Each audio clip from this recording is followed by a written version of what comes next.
Good afternoon, everyone. It's another beautiful day out here in the Pacific Northwest.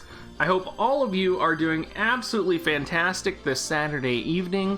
We are going to be talking a little bit about the upcoming raid battle, you guys, and we're going to go ahead and dive right into how you are going to be murdering the chocolate flan. I know a lot of you guys have been watching my other videos on element chaining, on the upcoming preview of the week. You've heard me talking about Lucia. This is going to be the video where we talk about the specific strategies for eliminating this pest. Now, first of all, I do want to thank Bismarck for talking with me and getting in contact with me to let me know that the chocolate flan is for sure coming next week. Now, he was able to find in the DATs that, of course, the date for 610 launch, and of course that was in the news that came. But he was also able to go a little bit further in, and he was able to find that it is the chocolate flan event that we are getting. Now, I know that a lot of you guys thought it was going to be the white flan event that we were going to be getting. That one is probably going to be coming later. It does look like our first raid is going to be this chocolate flan. So thank you so much, Bismarck, for confirming that for us. And without further ado, let's talk about murdering some puddings, you guys. Now, when this banner does drop, when the chocolate pudding does get here, there are some very important cards that you need to pick up if you are polling. And the first one is going to be Fighting Over Handsome Men. Now, this name might be changed in GL, but it's going to be Earth Killer plus 20 and Dexterity minus 10% on the specific unit it's on. And it's going to give Defense Debuff Resistance plus 30. And what's really great about this is you can buy all of the shards from the shop. So if you happen to pull it, if you're able to pull it, if you're just doing your free polls and you manage to get one, this is going to be absolutely fantastic for you, and it's going to be one of the most powerful ways for you to increase your damage against this raid boss. Similarly, if you have Greetings from Afar, you guys, and both of these are MR cards, I should point out, the single effect of magic plus 20%, not as powerful as the party ability Aquatic Killer plus 20, you guys. So the chocolate flan is an aquatic type, and he is an earth element type. So if you had both of these cards in your party, the unit that had Fighting Over Handsome Men on them could get plus 40% damage bonus just from the card bonuses alone. And something to think about as well, you guys, the Aquatic Killer effect from the Greetings from Afar card does actually work on Gill Snappers as well. So if you want to accelerate your Gill Snapper farming, this might actually help you there too. Without further ado, Bismarck did put together this wonderful little infographic on the right side of the chocolate flan that is going to be coming out. This information comes directly from the DAT files. It could potentially be changed, but I do believe that it matches a lot of what the information was revealed for on the JP side as well. So he is going to be Earth Element. He's going to be weak to wind by 10%. He's going to have a 10% resistance to lightning, 15% resistance to slashing, 10% resistance to blunt. He's going to be weak 15% to missile and 10% to magic. So you're probably already seeing what I see. Lucia is going to destroy him. Not only does she have the Earth Killer benefit, she's going to have the elemental type advantage. She's going to have the missile weakness and the wind weakness. She is hands down going to be the best unit for this raid, you guys. A close second, of course, is going to be Yerma with that type advantage. And then we have all of the red mages, you guys. Adelard and Miranda, they're going to be able to use Jamming Thrust, really emphasize that magical weakness that he has. We're going to be seeing a lot, and I mean a lot, of Medinas, you guys. We are going to be able to clear this with a set of 4 Medinas ice chaining. And you might see a little bit of Frederica's. There's a little bit of resistance if you go and read the guides and check out the Reddits to actually using lightning element units, because they're like, you're never going to succeed, it's never going to be good. But I think you probably would be fine as long as you planned and prepared for it accordingly. Now, one of the most important things about this upcoming fight is that you have abilities with a range of 4 or more and a range of height difference of 2 or more. So there is a list here, and this list was given on Altima, I believe, it was Game 8 actually. And these are all of the abilities that have a range of 4 or more and a range of height difference of 2 or more. So you'll notice that we have Blizzaga here, we have Flare here, we have quadruple shot, we have double shot, we have all of sort of the ranged shooting attacks that are going to be here. We also have jammer thrust from the mages, from the red mages. So there's going to be a lot of focus on this. And the reason we're going to be focusing on units with a range of 4 or more is because when you spawn on the map, there is this huge gap between you and the boss, and you need to be able to have an attack range of 4 squares or more and able to actually hit the opponent from all the way over there. So this is really going to be a moment for Lucia to shine. It's going to be a moment for Miranda to shine. It's going to be a moment for Medina to shine, you guys. Now, you're probably wondering, well, why is that so critical? And why do you need to have a unit of a range of 4? Can't you just walk around it and then attack him? You absolutely can, you guys. But you have to realize there is a turn limit in this fight, and the turn limit is 20 turns.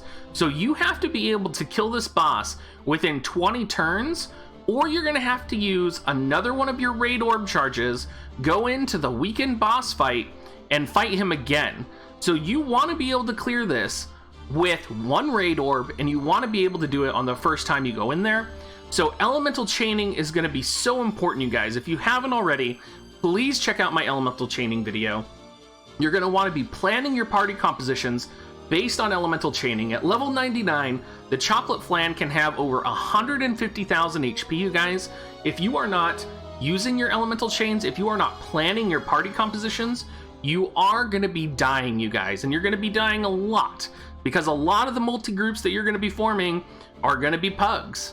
So you need to think, you need to set rules, you need to use that kick feature, you guys. You need to make sure that when you're creating your party, you're saying wind units only, or you're saying magic comp, right? So that you can chain your magic attacks. These are things you have to think about when you start getting to the higher level of the raids, you guys. It's going to be absolutely critical. Now, there are some guides that say not to bring Sid, but if he's sort of all you have, and all you have is like Frederica as well, use Divine Ruination, you guys. It lowers lightning resistance 38%, follow up with a crush armor of defense minus 25. You can still make it very viable to kill the Chocolate Flan if all you have is Sid and Frederica's. Now, there are going to be green slimes all over the arena. They're extremely weak. You can AoE them down, and one strategy in particular that I saw mentioned was Resistance Break from Miranda. It does lower the opponent's spirit by 38%. I don't know if that's going to be the best approach to take, though. Miranda's Resistance Break is really weak, and it's her only physical single attack that she has, so it's not going to be modified by magic damage, you guys. So I don't know if it would be worth it to use Resistance Break, or if it would just be better to stay on the far side and spam Jamming Thrust if possible.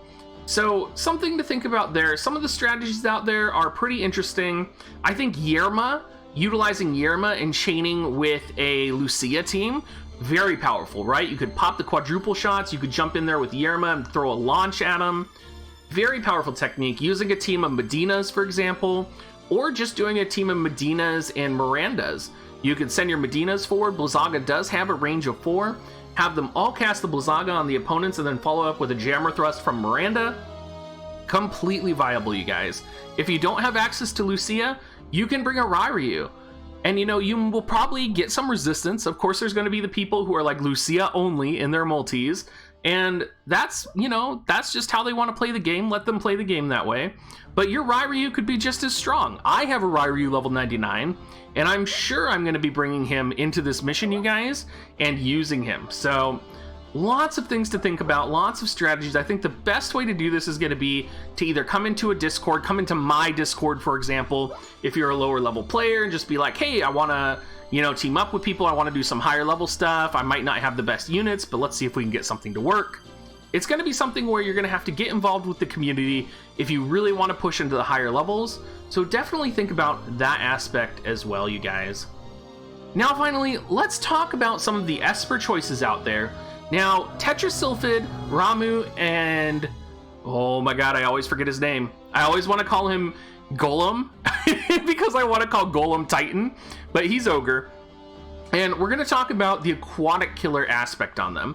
So with Tetrasilphid, you can get Aquatic Killer up to 25%, which would be a 25% damage modification on the raid boss.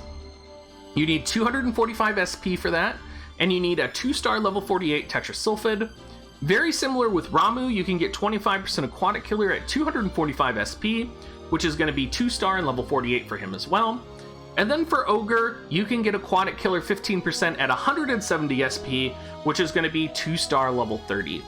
Now, if you're like me, you like to get the optimal amount of damage and you like to plan for the future.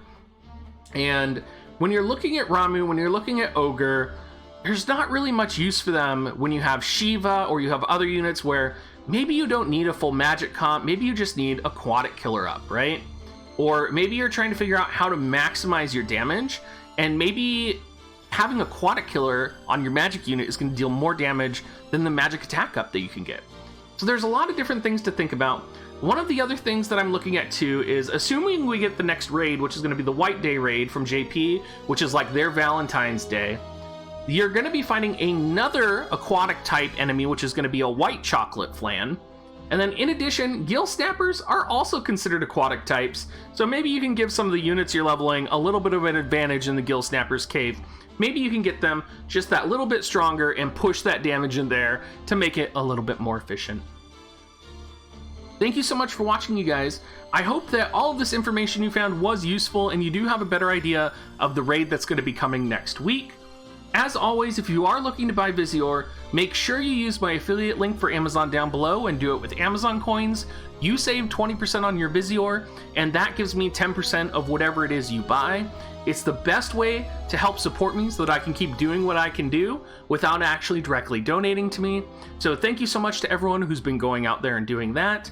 Also, I love hearing from you guys, so if you want to hop in my Discord, if you want to leave a comment in the YouTube channel, come say hi. We're very accessible. We're not, we're not big time here. This is a small community. So come into the stream, come say hi. I'm streaming tonight. I'm streaming every weekend night and some of the nights throughout the week. If you ever want to know my streaming schedule, just check down in the description or come to any of my Discord channels and look at the pinned messages.